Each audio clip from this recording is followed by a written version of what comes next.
Check. నేను అంటున్నాను కాదు కానీ బావగారు, భారతదేశానికి ఓ బాపూజీ, ఓ నెహ్రూజీ, ఓ నేతాజీ, ఓ పింగళ. బాబోయ్, తమరి గారి పింగళింపులు కొంచెం ఆపుతారా? ఇదిగో పెద్దయ్య, రోజువారీ వసూళ్ళు ఇందులో నేను 10,000 తీసుకున్నా. చెప్పొద్దు, ఎన్నిసార్లు చెప్పాను రా. ఖర్చు నీకు తెలియాలి కదా పెద్దయ్య. నేను వెళ్తున్నాను. పనివాడు 10,000 అడిగితే పింగళం వారు ఎంత అడగాలి? బావగారు, పాకెట్ మనీకి 1,00,000 రూపాయలు ఇవ్వండి.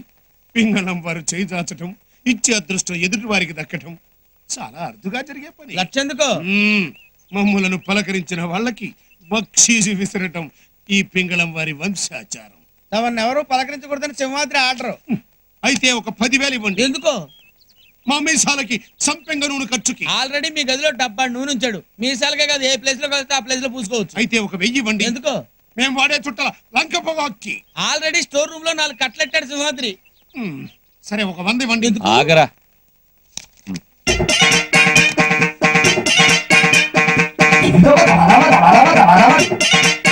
పింగళం గారి పరువు 1,00,000 నుంచి 100కి పడిపోయిందండి. పింగళం వారు 100 తీసుకుంటే 1,00,000 తీసుకున్నట్టు.